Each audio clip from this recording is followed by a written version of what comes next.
Ok, cours numéro 24, retrouver notre vraie identité en Christ. Et mes amis, pourquoi c'est important de retrouver son identité en Christ? Parce que tout simplement, si on n'a pas une identité en Christ, on va se retrouver très rapidement dans une situation catastrophique, parce que tout ce que l'on peut faire pour le royaume de Dieu dépend non pas de notre capacité, mais dépend de notre identité. Ce n'est pas ce que je fais qui va déterminer ma vie en Christ, c'est qui je suis. Et il est important de noter ça parce que si on se laisse déborder par nos sentiments, nos émotions d'incapacité, les mensonges que le diable va dire et ce que les gens vont dire à notre sujet pendant des années, si on se laisse déborder par ça, on n'arrive pas à vivre dans notre identité. Donc il est particulièrement important d'apprendre à vivre dans notre identité et de retrouver notre identité. Et pour ça, Dieu nous donne une première indication. Il nous dit « Toutes choses anciennes sont passées ». Autrement dit, votre identité passée, elle est révolue, elle n'a plus de raison d'être. Toutes choses sont devenues nouvelles. Ok? Donc, on va lire Éphésiens, chapitre 4, versets 20 à 24.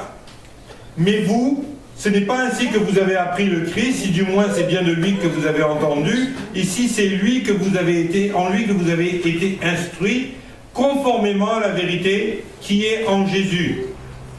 Il s'agit de vous défaire de l'homme ancien qui correspond à votre conduite passée et qui a péri sous l'effet de désirs trompeurs et d'être renouvelé par l'Esprit dans votre intelligence et de vous revêtir de l'homme nouveau qui a été créé selon Dieu dans la justice et la sainteté que produit la vérité.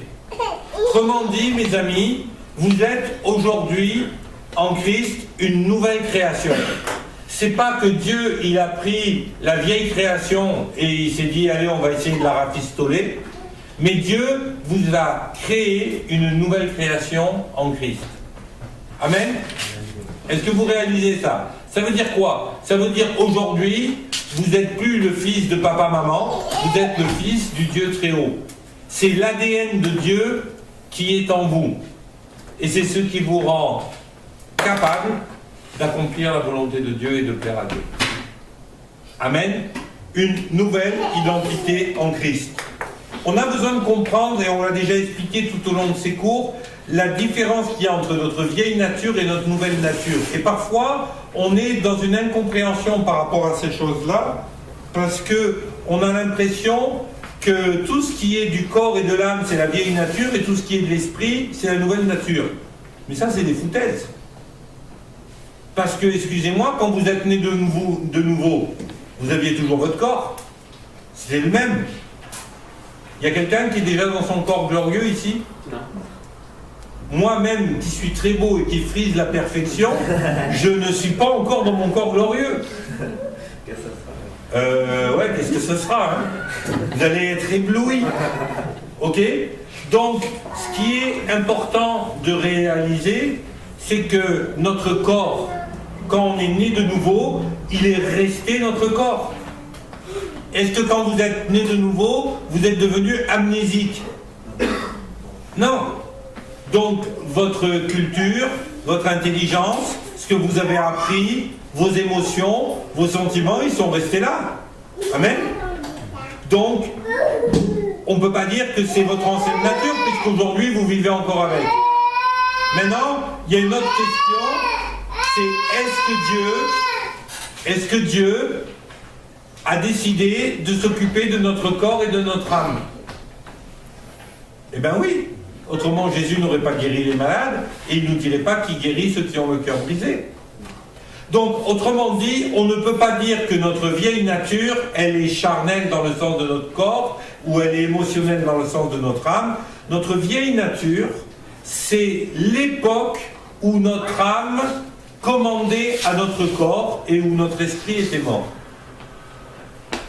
Notre nouvelle nature, c'est la même âme, le même corps, mais qui cette fois-ci sont assujettis à notre esprit. Et là, on va encore aller plus loin dans cette définition. parfois les gens me disent vivre par l'esprit, ça veut dire être conduit par le Saint-Esprit. Mais c'est pas ça. Vivre par l'esprit, c'est être conduit par notre esprit qui est né de nouveau avec le Saint-Esprit. Amen. Donc, c'est pas tout d'un coup on devient des marionnettes, vivre par l'esprit, on devient une marionnette de Dieu et du Saint-Esprit. C'est pas ça. C'est je vis dans ma nouvelle nature quand c'est mon esprit, parce qu'il est ressuscité par Dieu, qui commande dans ma vie. Donc vivre par l'esprit, c'est vivre en laissant mon esprit à moi commander, plutôt que de laisser mon âme commander. Avant de connaître Christ, je laissais mon âme commander ma vie, c'est-à-dire qu'elle était conduite par mes émotions. Quand j'ai rencontré Christ et que je suis né de nouveau, mon esprit est né de nouveau, il a été ressuscité alors qu'il était mort, et c'est à mon esprit maintenant de commander à ma vie. Vous comprenez le principe? Ça veut dire quoi? Ça veut dire que, à moi de faire le choix de par quelle partie de ma vie je vais être conduite. Si je suis un animal, eh ben, je vais être conduit par mes besoins immédiats de mon corps. Manger, boire, dormir, me reproduire. Un animal, il fonctionne comme ça. Un animal, je vais vous dire, s'il a faim, mettez pas la main dans sa gamelle, quoi. Hein. Ok? Un animal, vous prenez les chiens, et ben quand les chiens ils arrivent au moment de leur chaleur, et ben ils ont besoin de se reproduire, il n'y a plus rien qui l'arrête le clébard. Hein. S'il y a une femelle en chaleur qui passe, il n'y a rien qui va arrêter le clébard. Pourquoi? Parce qu'il est conduit par son corps physique. L'être humain est conduit par ses émotions, c'est-à-dire par son âme. Et l'être humain, il y a des tas de choses qu'il ne fera pas. Pourquoi? Eh bien parce que son âme, que ce soit au niveau culturel, que ce soit à des tas de niveaux, son âme ne va pas laisser faire. Je vous donne un exemple tout bête. Est-ce que ça vous viendrait à l'idée de partir travailler le matin à poil? Non. Non, pourquoi? Sérieusement, pourquoi? Parce que culturellement, vous êtes bien d'accord que ça ne se fait pas. Et si vous vous pointez à poil à votre bureau, qu'est-ce qui va se passer? Vous allez être, dans le meilleur des cas, viré, dans le pire des cas, violé, et à l'intermédiaire, envoyé à l'hôpital psychiatrique. Ok? Parce que culturellement, vous êtes conscient que c'est pas commun, c'est pas normal. Maintenant, le gars qui vit au fin fond de l'Amazonie, dans sa culture, il se balade à poil et ça gêne personne, ni lui ni les autres. Moi, je vais vous dire, si dimanche matin, vous arrivez au culte des baptêmes là-bas, topless, les filles, je vais vous renvoyer vous habiller. Parce que culturellement, ça se fait pas. Maintenant, quand j'étais en brousse à Madagascar et que je recevais dans l'église des gens qui arrivaient de brousse, 9 fois sur 10, ils étaient à moitié à poil. Est-ce que ça me gênait? Non. Mais ça, c'est quand on est conduit par son âme, c'est-à-dire nos émotions, notre culture, notre connaissance, notre savoir, notre intelligence. Maintenant, on peut dire que sur la planète, 95% des gens vivent comme ça. Mais c'est pas parce qu'il y a 95% des gens qui vivent comme ça que nous, on doit vivre comme ça. En tant que chrétien, on est censé être conduit par l'Esprit de Dieu. Et l'Esprit de Dieu, eh ben, vous allez vous apercevoir que souvent, il a des désirs qui sont complètement opposés aux désirs de votre âme.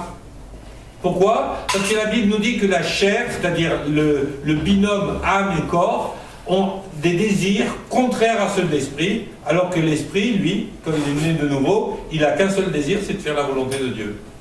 D'où le combat qu'il y a entre nous, même à l'intérieur. Et comme je dis toujours, la plus grande des batailles que vous avez à mener, vous n'avez pas besoin de la mener contre le diable, hein. Vous avez besoin de la mener contre vous-même. Moi, il y a des tas de choses où je peux vous garantir que si je m'écoute moi, mais je fais rien. Hein. Si je m'écoute moi, je fais rien de bon.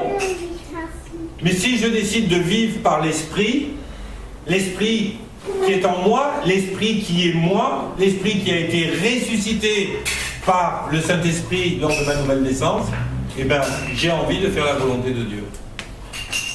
Donc, notre grande position aujourd'hui à choisir et à prendre, c'est celle-ci. Est-ce que je veux marcher selon la chair ou est-ce que je veux marcher selon l'esprit? Amen.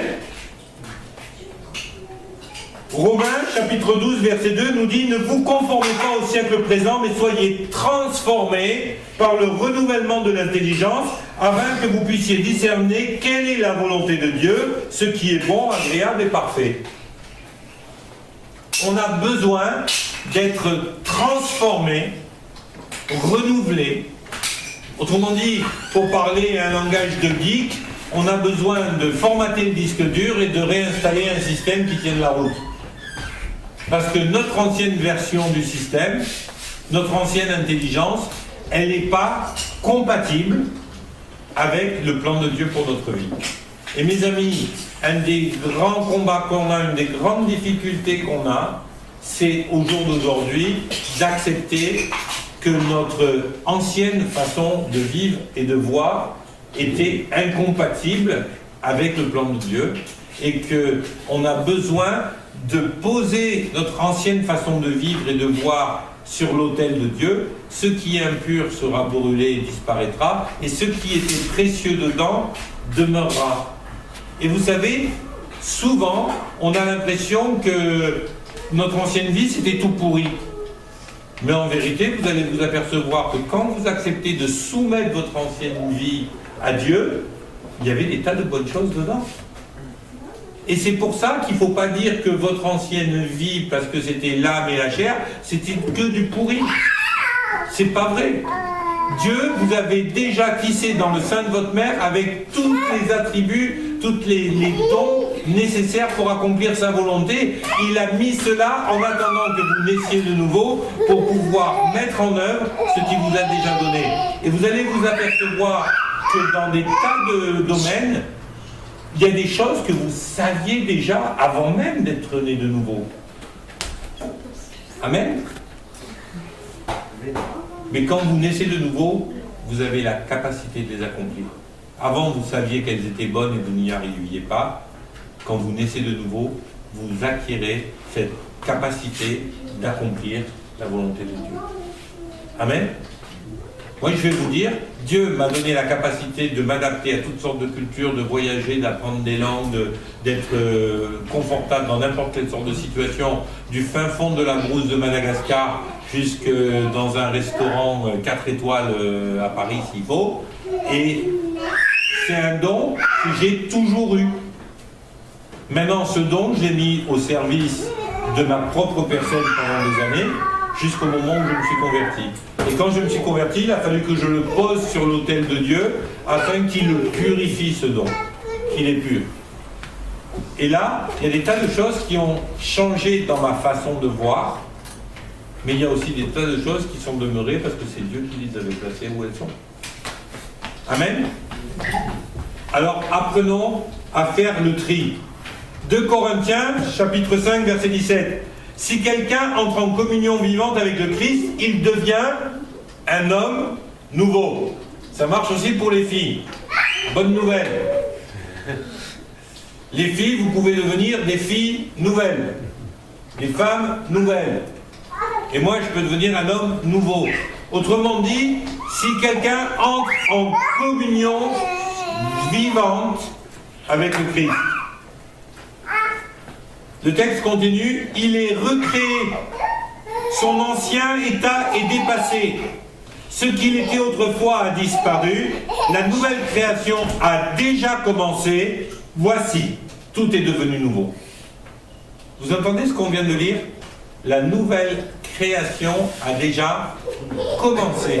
Autrement dit, si elle a un commencement, elle va avoir une fin et elle va avoir tout un parcours.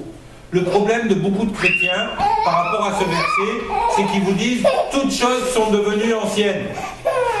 Autrement dit, par exemple, dans un certain contexte d'église, les assemblées de Dieu, par exemple, on vient vous dire qu'il n'y a pas besoin de délivrance. Pourquoi ? Parce que toutes choses sont devenues anciennes quand tu es né de nouveau. Et donc il part du principe que tu n'as plus besoin de rien. Donc pas de délivrance, pas de relation d'aide, pas de guérison intérieure, pas dans... Non, toutes choses sont devenues nouvelles, si vraiment tu as donné ta vie à Jésus. Et le problème, c'est que du coup, on vit dans la culpabilité parce que, en vérité, la nouvelle création a déjà commencé. Donc il y a tout un cheminement pour que nous puissions arriver à cette stature parfaite de Christ, à cette nouvelle création. Amen. Et ce cheminement, il est important parce que si on n'est pas dans le cheminement, si on est en retard sur le cheminement, alors qu'est-ce qui va se passer? On va être complètement largué. Donc, on a besoin d'apprendre à cheminer. On a besoin d'apprendre à cheminer au quotidien avec Dieu pour pouvoir faire les choses que Dieu nous demande. Maintenant, nous devons comprendre que cette nouvelle création, c'est elle qui est réconciliée avec Dieu. C'est notre nouvelle création qui est réconciliée avec Dieu et qui est en phase avec le plan de Dieu.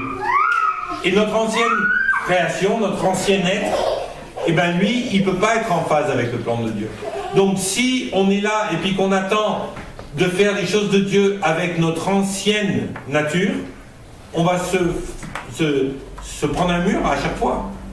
Parce que notre ancienne nature, elle est incapable de faire le plan de Dieu. Elle est incapable de rentrer dans le plan de Dieu. Donc on a besoin de comprendre que notre identité, ça va être la clé de voûte de tout ce qu'on va pouvoir faire pour Dieu. Si on rentre à l'égard de Dieu avec une fausse notion de qui on est, si on rentre à l'égard de Dieu dans le ministère en se disant qu'on n'est pas à la hauteur parce que notre passé, à chaque fois on va se retrouver stoppé dans notre ministère et stoppé dans ce qu'on est censé faire. Par contre, dites-vous bien une chose, je ne sais plus qui c'est qui a dit ça, mais je trouve ça excellent, donc je le réutilise volontiers. À chaque fois que vous rentrez dans l'œuvre de Dieu et que le diable vient vous rappeler votre passé, rappelez-lui son avenir. Et vous allez voir qu'il va vite se taire. C'est pas de toi? Non, c'est pas de moi. Je ne sais pas qui c'est qui a dit ça, mais c'est number one. À chaque fois que le diable vient vous parler de votre passé, rappelez-lui son avenir. Son avenir, c'est les temps de feu. Et c'est pour toujours. Votre avenir, à vous, il est glorieux avec Dieu. Et votre passé, il est révolu. Amen. Amen. Vous savez, le diable, il s'acharne toujours pour venir mettre en question votre identité. Il a commencé à faire ça avec Jésus. Regardez la tentation dans Matthieu chapitre 4. Comment il est allé, le diable, vers Jésus? Il n'est pas allé vers Jésus en lui présentant Claudia Schiffer en bikini ou en lui présentant... Non, il est allé vers Jésus, il a commencé à remettre en question quoi? Son identité. Le fait qu'il soit le Fils de Dieu. Il vient et puis il lui dit, si tu étais le Fils de Dieu, tu dirais à ces pierres, transforme-toi en pain. Si tu étais le Fils de Dieu, la Bible dit que les anges ils vont te ramasser avant que tu tombes, machin. Il remet en question, avec ce grand si tu étais, le fait que Jésus est le Fils de Dieu. Mais moi, je vais vous dire, mes amis, c'est à chaque fois ce que le diable fait. Quand le diable vient vous voir et qu'il vous dit, ouais, non, mais si tu étais converti, tu ferais plus ça. Si tu étais converti, tu penserais pas comme ça. Et si tu étais converti, Dieu, il te bénirait plus. Et si tu as tant de problèmes, c'est parce que tu n'es pas vraiment un enfant de Dieu. Et le diable, il va toujours venir pour essayer de détruire votre identité. Parce qu'il sait que c'est votre identité qui va faire la différence. Le diable n'a jamais eu, même avant sa chute, l'identité que vous avez. Vous êtes des enfants de Dieu créés à l'image de Dieu. Le diable, il n'a jamais été ça. N'importe quel ange dans la création n'a jamais eu cette cette chance, cette gloire merveilleuse, cette grâce merveilleuse que d'être créé à l'image de Dieu et d'être considérés comme des enfants de Dieu. Quand vous arrivez devant un ange, aussi glorieux qu'il soit, il vous est inférieur. Pourquoi? Parce que vous êtes les enfants héritiers de la maison et l'ange, il est un serviteur dans la maison. Amen. Si on commence à percuter ça, avec humilité, dans la présence de Dieu, et bien vous savez quoi? Tout d'un coup, quand le diable vient avec ses tentations, elles vous paraissent vachement moins intéressantes que ce qu'il avait fait jusqu'à présent. Mais attends, tu viens me proposer ça, ça, ça et ça, mais tout est à moi. Parce que je suis fils de Dieu, co-héritier avec Jésus-Christ. Et de quoi Jésus-Christ est-il héritier? Il est héritier de toutes les nations jusqu'aux extrémités de la terre. Vous savez qu'il n'y a rien sur cette terre qui ne vous appartient pas. Pourquoi avoir des tentations avec des choses bêtes alors que tout vous a été déjà donné? Amen. Et le diable, il s'acharne avec ça. Et le problème, c'est qu'il y a des tas de chrétiens qui, à cause de tous les esprits méchants que le diable a envoyés autour de nous, il y a des tas de chrétiens qui ne réalisent jamais qu'ils sont précieux aux yeux de Dieu. Combien de fois j'ai entendu des chrétiens dire « Ah Seigneur, je ne suis qu'un vermisseau, mais Seigneur, si tu voulais bien, si tu as le temps, Seigneur, fais ça pour moi, même si j'en suis pas digne. » Vous savez qu'à chaque fois que vous dites que vous n'êtes pas digne, vous insultez Christ. C'est insultant pour Christ. Parce que si vous n'êtes pas digne, qu'est-ce que vaut Jésus? Étant donné que Dieu a préféré donner son Fils unique plutôt que de perdre sa relation avec vous. Ça veut dire que Dieu vous trouvez plutôt digne d'intérêt. Hein? Alors ne dites jamais « je ne suis pas digne ». Parce que vous êtes digne.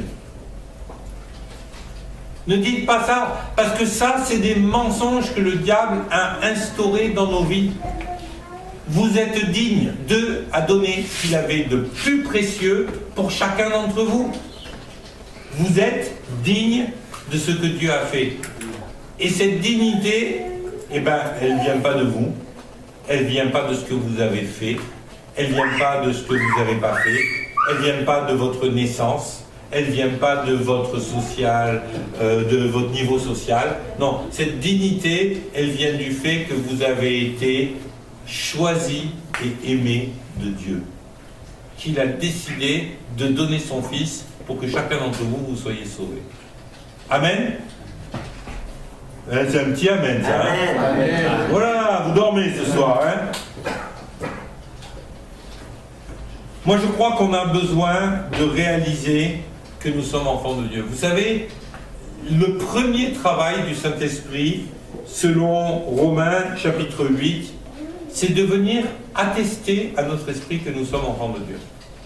C'est son premier travail, c'est la première chose qu'il a envie de faire.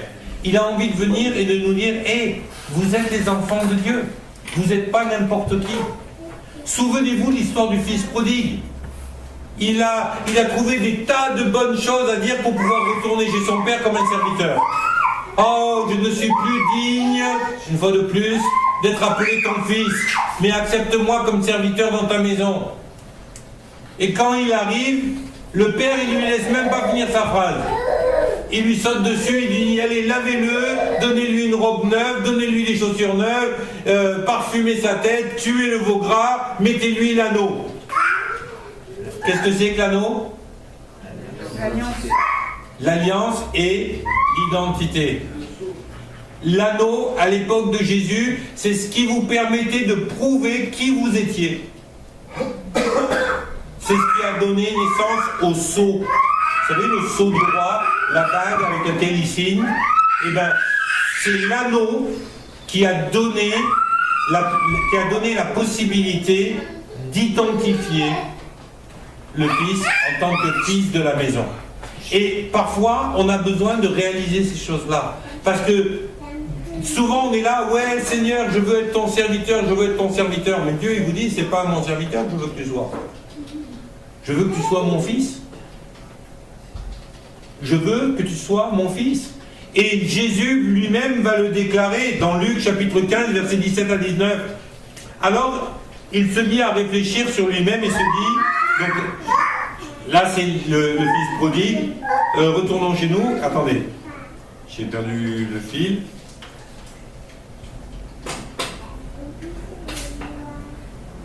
Bon, j'ai perdu le...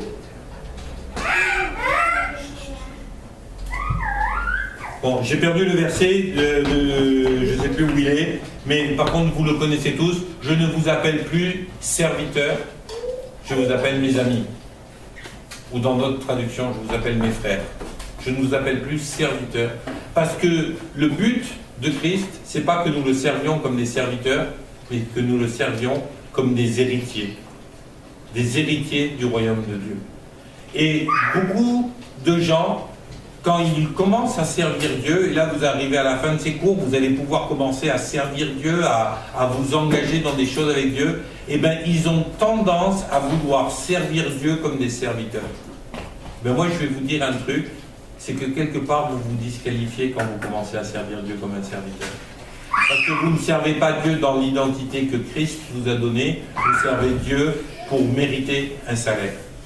Autrement dit, la Bible dit que vous servez Dieu comme des mercenaires, alors que vous êtes appelés à servir Dieu comme des héritiers.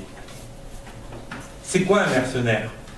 Un mercenaire, c'est quelqu'un que l'on paye pour faire la guerre pour son pays. Toutes les armées du monde ont fait appel à des mercenaires. Ça existe encore aujourd'hui, les mercenaires. Mais vous savez quoi? Le problème des mercenaires, c'est qu'on ne peut jamais leur faire confiance. Parce que quand ils se battent pas pour leur propre pays. Ils ne se battent pas pour leur maison. Ils ne se battent pas pour leur famille. Ils ne se battent pas pour tout ça. Ils se battent pour de l'argent. Et le problème, c'est que quand vous vous battez pour de l'argent, eh ben, quand le prix à payer pour cet argent devient trop lourd, vous vous retirez. Dieu nous appelle à le servir comme des héritiers. Autrement dit, quand je sers au royaume de Dieu, en vérité, je fais quelque part avancer mon royaume parce que je suis héritier avec Christ du royaume de Dieu. Souvenez-vous, tous ces versets qui disent « ceux qui font ci ou ceux qui font ça n'hériteront pas du royaume de Dieu ». Ils n'hériteront pas du royaume de Dieu. Parfois, il y a des gens qui me disent « ouais, donc ça veut dire qu'ils ne sont pas convertis ». Non, ils sont convertis, ils sont nés de nouveau. Ils sont sauvés, mais ils n'héritent pas du royaume. C'est-à-dire qu'ils continuent à s'appliquer au quotidien de leur vie les principes du royaume du monde plutôt que les principes du royaume de Dieu.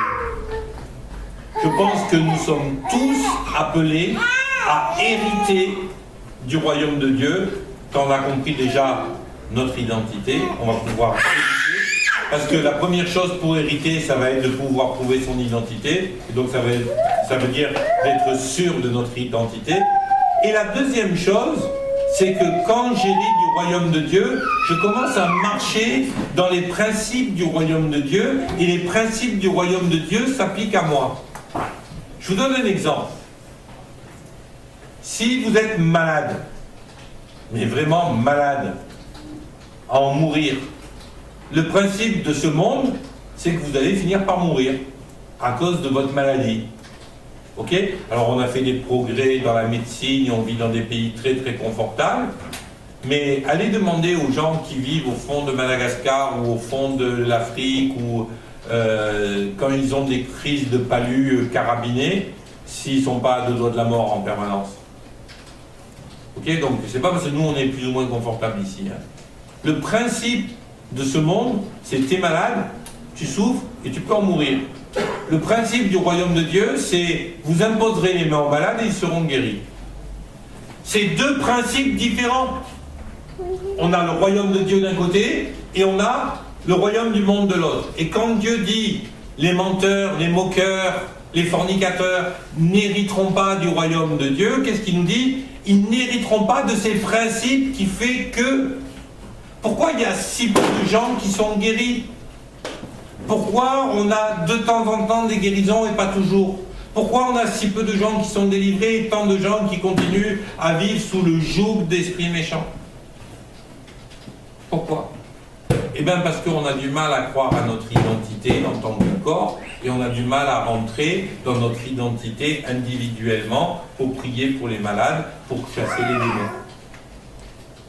Vous savez, la Bible, elle est claire, elle n'a pas dit voici les signes qui accompagneront peut-être ceux qui ont cru. Peut-être. Il y a des fois ça va marcher, surtout pour les rhumes, et puis les petites migraines ça va marcher, mais pour les scléroses en plaques, là non. Ah, puis alors les cancers, n'en parlons pas mal. Ah, puis alors ceux qui sont dans le coma, n'empêche que la Bible dit voici les signes qui accompagneront ceux qui ont cru. Ils imposeront les mains aux malades, les malades seront guéris. Tous. Jésus guérissait tous les malades. Il n'y a pas une seule fois où un malade il est venu à Jésus, il n'est pas reparti guéri. Pas une fois. Il n'y a pas un exemple dans la Bible. Alors maintenant, il y a plein d'exemples dans l'Église, pas dans la Bible, mais dans l'Église, de gens qui arrivent, qui sont malades et qui repartent, qui sont malades. Il y a plein d'exemples. Pourquoi? Est-ce que Dieu a menti? Est-ce que la parole de Dieu, c'est faux? Est-ce que Marc 16, il faut le déchirer les pages et les jeter à la poubelle? Ben non. Donc si c'est pas Dieu et si c'est pas la Bible, qui est-ce qu'il faut remettre en cause? Nous. Amen. Et la première chose que l'on a besoin de remettre en cause, c'est notre vision de l'identité.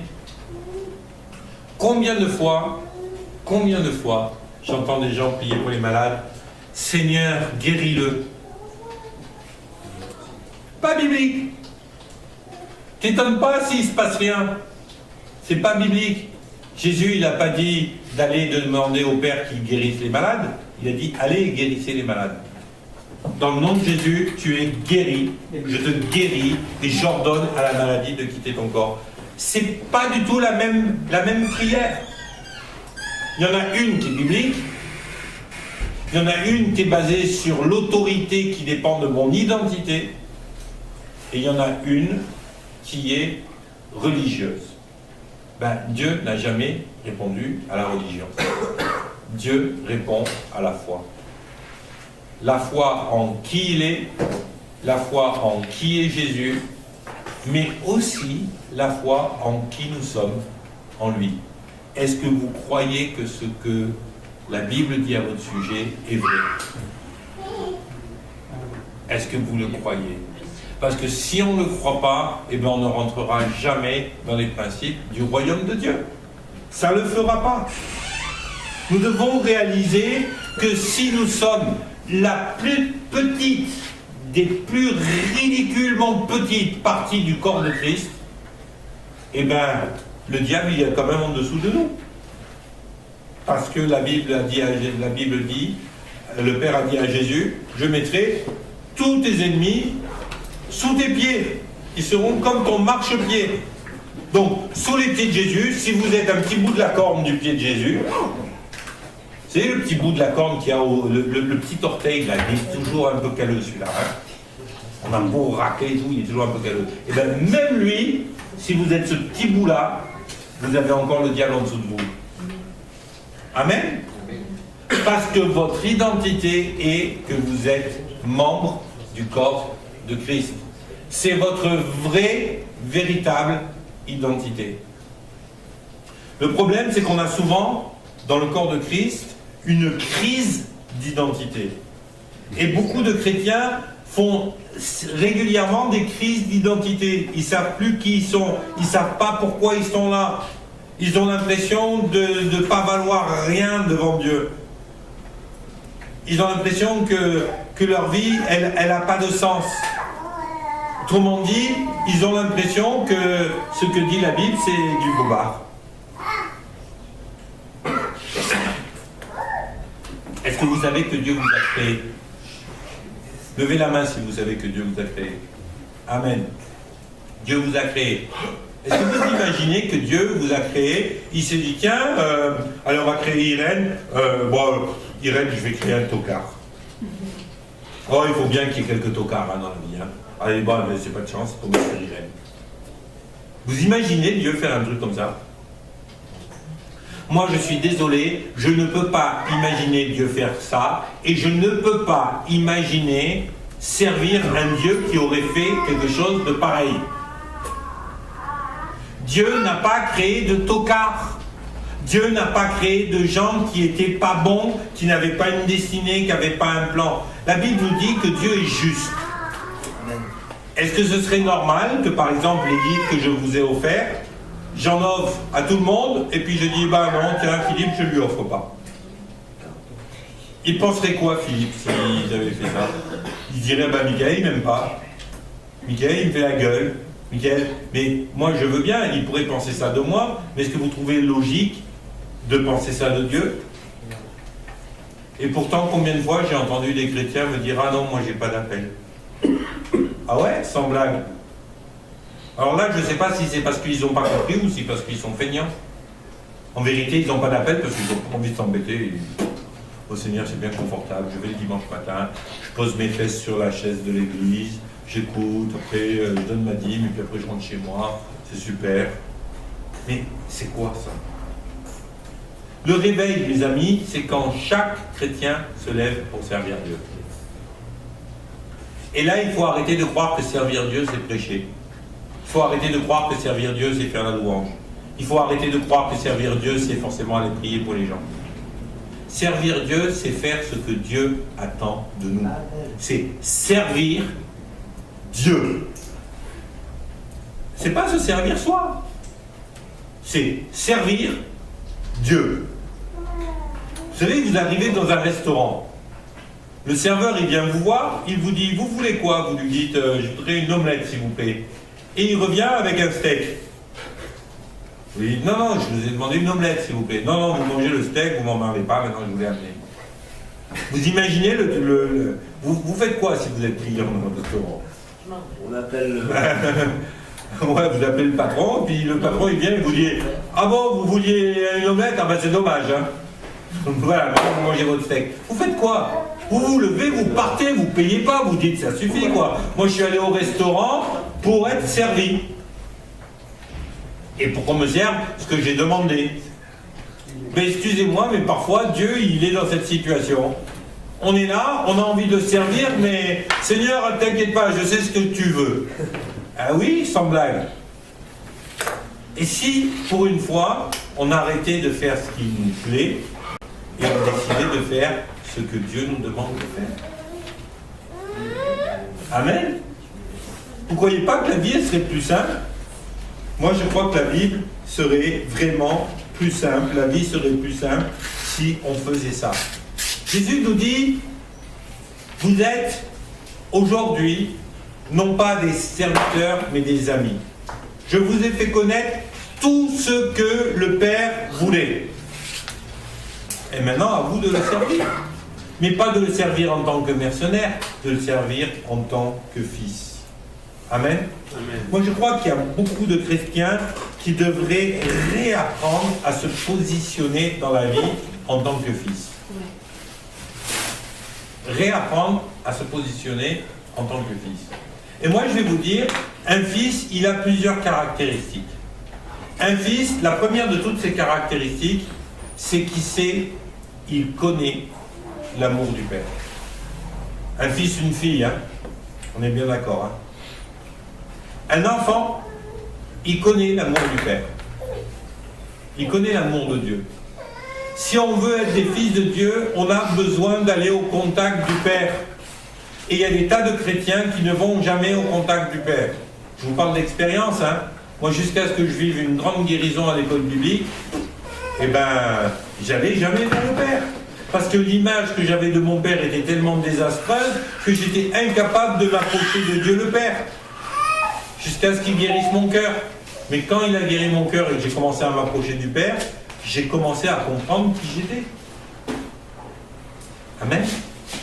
La deuxième chose d'un fils, c'est qu'un fils, il est soumis à son père. Un fils fait la volonté de son père. Là, on dit quelque chose comme ça ici, en France, en Occident, ça nous paraît... oh. Mais je peux vous dire, je viens d'Afrique et je pense que Davidson ne me contredira pas. J'ai vu en Afrique, quand un papa parle, quand un aîné parle, ben les enfants ils obéissent. Hein.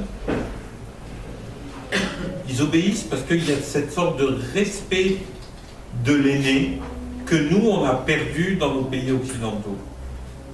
On a perdu. Aujourd'hui, moi ça me tue. Parfois j'assiste à des scènes, mais ça me rend malade, quoi. Ça me rend malade. Et parfois dans l'église, hein. Moi je connais des gens, Mille les connaît aussi, hein. La jeune fille, quand je l'entends parler à son père, moi elle me parle une carte de ce qu'elle dit à son père, mais pétard, elle se prend un aller-retour que si je la rate, le courant d'air il enrhume. Hein. Parce que franchement, il y a des trucs qui ne sont pas imaginables. Il y a des trucs qui ne sont pas imaginables, mais c'est parce qu'il n'y a pas d'éducation, il n'y a pas. On a perdu cette notion. Un fils ou une fille, c'est quelqu'un qui se soumet à la volonté de son père. Regardez l'histoire des paraboles de Jésus. Un père avait deux fils. Il a demandé au premier, va travailler dans mon champ. Et le premier lui dit non, j'ai pas envie, j'y vais pas. Et le deuxième, il lui a dit, va travailler dans mon champ. Il dit ouais, bon d'accord, j'y vais. Et puis tout d'un coup, le premier, il se repent et puis il se dit, ah, quand même, je peux pas me permettre de désobéir à mon père. Donc il part travailler dans le champ et pendant ce temps, l'autre, il fait la sieste. Lequel des deux a fait la volonté de son père? Eh bien voilà, celui qui avait dit non au départ mais qui s'est soumis à la volonté de son père. Et je vais vous dire, dans la parabole du fils prodigue que l'on lisait tout à l'heure, dans l'évangile de Luc, il y a quelque chose qui est impressionnant. C'est la deuxième partie de cette parabole. Quand le frère aîné arrive, qu'est-ce qu'il fait le frère aîné? Il arrive et il gueule. Ouais, comment ça je suis toujours là, je travaille toujours, je fais tout. Lui, il a dilapidé la moitié de l'héritage, il a tout dépensé avec les prostituées à faire la fête et maintenant il revient comme un mendiant. Et toi, tu lui donnes tout, tu lui redonnes l'autorité, tu lui redonnes la nôtre, tu lui redonnes son identité de fils et en plus, tu fais tuer le veau gras. Ce qui est typique dans cette attitude de frère aîné, c'est le frère aîné, il a fait tout ça. Et il vit dans la frustration parce qu'il n'a pas compris quelle était son identité. Il a fait toutes ces choses-là et il est dans une frustration totale parce qu'il n'a pas compris qu'il n'était pas le serviteur de son père mais qu'il était le fils de la maison. Et le père va lui rappeler qui il est en lui disant « Mais tout cela n'est-il pas déjà à toi ?» Et vous voyez, il y a des tas de chrétiens qui fonctionnent comme ce frère aîné. Ils font des choses pour mériter, ils sont en frustration parce qu'ils ont l'impression que Dieu ne leur donne pas ce qu'ils méritent. Et moi je crois qu'aujourd'hui, on a besoin que le Saint-Esprit souffle sur nos églises de façon à ce que les frères aînés soient transformés et qu'ils redeviennent des fils et des filles de Jésus. Et si on vit ça, alors on va voir une différence flagrante et dans l'ambiance de l'Église et dans la façon dont l'Église fonctionne et dans le fruit que l'Église va porter. Amen. Amen. Mes amis, il nous faut aussi, et on va finir avec ça, apprendre à aimer notre identité. Vous savez, pendant des années, moi j'ai vécu une véritable crise d'identité parce que je ne savais pas qui j'étais. Je ne savais pas si j'étais français, je ne savais pas si j'étais arabe, je ne savais pas si j'étais espagnol, si j'étais maltais. J'étais dans une grande confusion par rapport à tout ça parce que je viens d'une famille de pieds noirs qui a été vraiment déracinée et en plus de ça, mon papa il était assez space hein, et pour lui, on n'était pas français véritablement. Quoi. Et moi, j'ai toujours été dans un grand trouble par rapport à tout ça. Et j'avais un vrai problème d'identité. Je ne savais pas qui j'étais au niveau de mon identité. Et surtout, moi je disais à qui voulait l'entendre, « Oh non, non, je ne suis pas français, les Français c'est tous des cons. » Et pendant des années, pour moi, j'avais honte quelque part d'être français. Pour moi, j'avais une image tellement désastreuse. Et puis, je me regardais à moi, j'avais honte de qui j'étais. J'avais honte parce que je vivais dans la culpabilité par rapport à des tas de choses que je faisais qui n'étaient pas bien et j'arrivais pas à m'en sortir et j'avais honte de qui j'étais. Et puis un jour, vous savez, c'est tout bête, hein, mais il y a des versets, vous les avez lus 100 fois, puis un jour vous lisez, il vous parle, vous ne savez pas pourquoi. Et un jour, j'ai lu ce verset qui disait, en parlant du plus grand de tous les commandements, tu aimeras ton Dieu de tout ton cœur, de toute ta force, de toute ton âme, et tu aimeras ton prochain comme toi-même. Et j'ai réalisé à travers ce verset que si je n'étais pas capable de m'aimer moi-même, eh ben, je n'étais pas capable d'aimer mon prochain.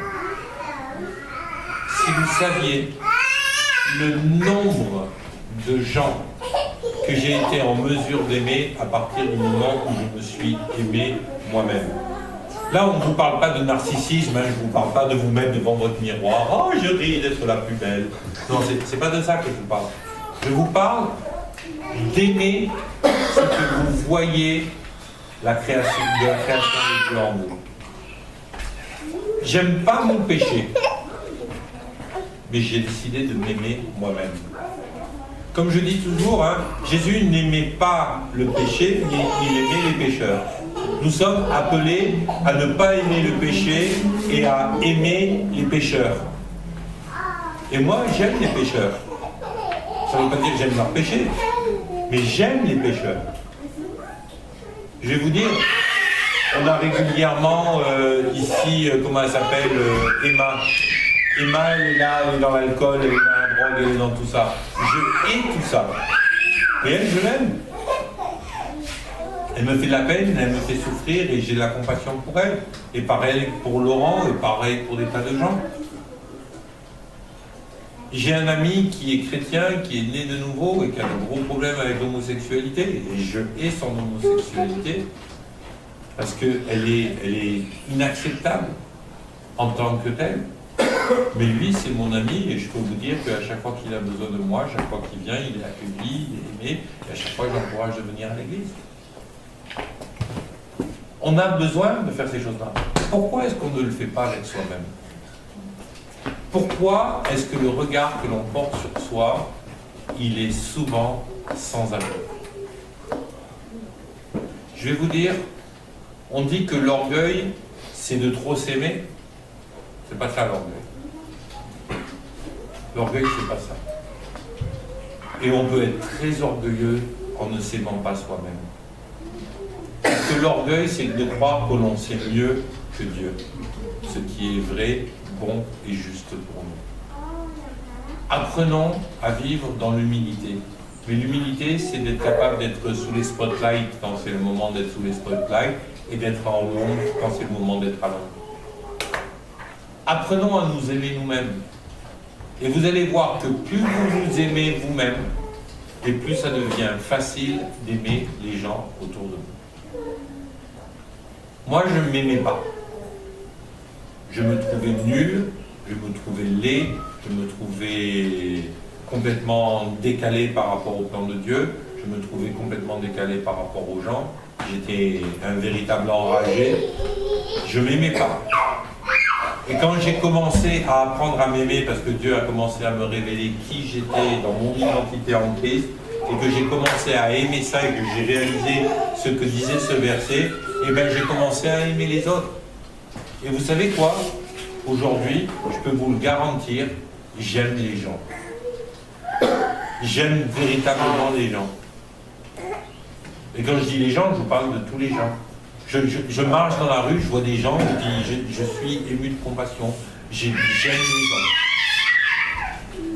Mais pour ça, il faut apprendre à s'aimer soi-même. Amen. Amen. Donc vous avez cette feuille que je vous ai donnée. Les cours sont sur la Dropbox. Tous les cours jusqu'au 24 sont sur la Dropbox. Je vérifie ça tout à l'heure. Ouais, je viens de vérifier. Voilà.